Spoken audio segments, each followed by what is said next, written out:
What's going on, guys? My name is Corey Jones, aka Soul Focus, here bringing you another video today. Before I go on with this video, I just want to make sure that everybody that's watching this is subscribed to my channel. All it takes is just a smash on the sub button. How do you smash your, I guess you just click it. All you gotta do is just click that sub button and hit the notification bell because YouTube decided to change how you get notified on videos. So it doesn't take a lot. 2 steps. Do it right now. Pause this video and do it right now. Now that I've gotten that out of the way, let's go ahead and jump right into the video. Today in this video, I kind of wanted to change up the scenery a little bit. I'm not sitting down, I'm standing up. On this video, we're going to be talking about upcoming sneakers that are set to release. A lot of my friends are always asking me certain sneakers if I'm going to pick them up, what days that they actually release, and a lot of people will miss out on them. It's because they're unaware of the actual release dates. And just a disclaimer, these are upcoming releases of Nike sneakers. No Adidas on this video. I think the issue is with consumers missing out on release dates, a lot of the times it's because Nike's not consistent with their release date. And what I mean by consistent is not releasing on the actual day that they're gonna say that they're gonna release. It's shock drops and stuff that you don't know about unless you have the correct insight or if you have like some sort of plug or something. These are gonna be highly coveted sneakers. These are gonna be sneakers that a lot of people are gonna want. And if you're wanting to make money on these, the resale value is also gonna be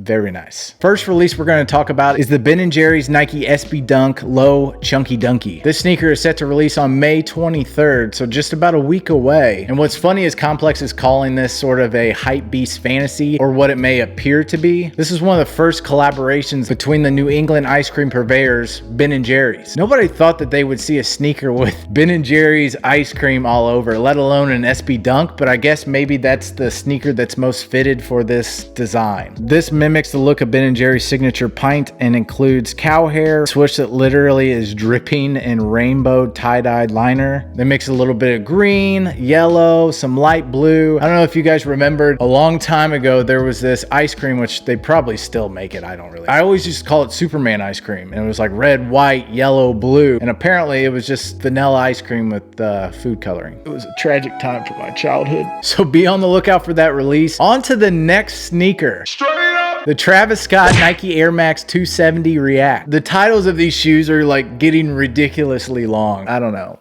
Maybe it's just me. This sneaker is set to drop on May 29th. Usually the retail price on a sneaker like this, I think for a React is going to be roughly about $170. And anybody that knows any Travis Scott sneaker that he's collabed with Nike on has always been a win-win in the resale market. But what I do like a lot about a Travis Scott collaboration is that it kind of takes a lot of the old styles that we see in maybe a Jordan or now a Nike React and just kind of switches it up a little bit and makes it something new, makes it something edgier. This design, of course, is nicknamed Cactus Trails, and of course this pair appears to take on more of a pre-distressed aesthetic that looks like it's been drugged through the terrains of some sort of desert. I'm not too fond of the colorway, that's just my opinion. There are tons of consumers out there that are gonna buy this just because of the Travis Scott collaboration, and I don't blame you. Straight up! I need auto-tune.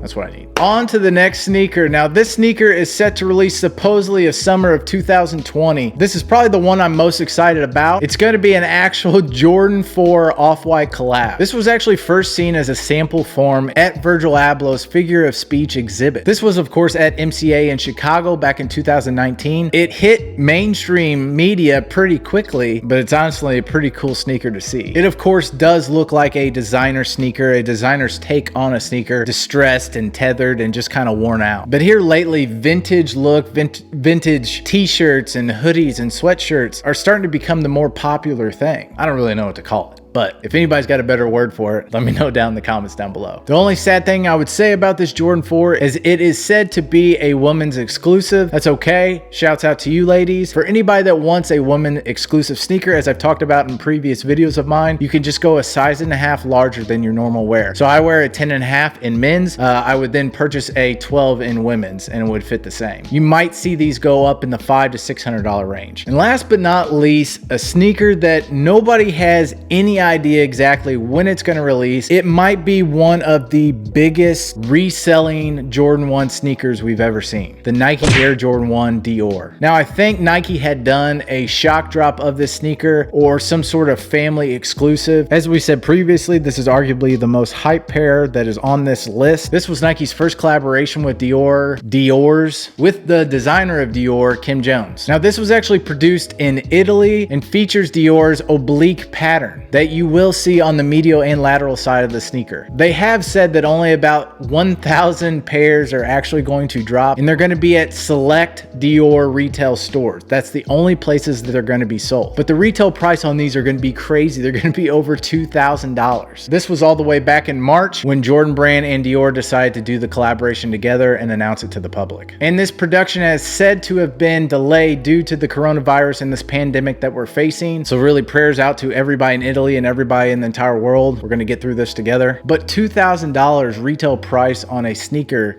is crazy to think that we're mixing a lot of these designer brands and differentiating the market a ton, especially the sneaker community, which is great. But prices, they're getting crazy. I don't know what else. If I could get my hands on them, I definitely would buy them, of course. I mean, you'd be stupid not to, because the resale price on that sneaker, I have no idea, 20 grand. But I would say that for the people that have the money, they will wear them. But for the other type of consumer, I would consider this more of a collection piece. That's all I got for you guys for this video. Please make sure to like and subscribe to my channel if you haven't already. I hope everybody's staying safe, staying quarantined during this pandemic, during this outbreak. Everything's crazy. So prayers up to all you guys. Hope everybody is staying healthy, and we'll see you in the next one. Peace.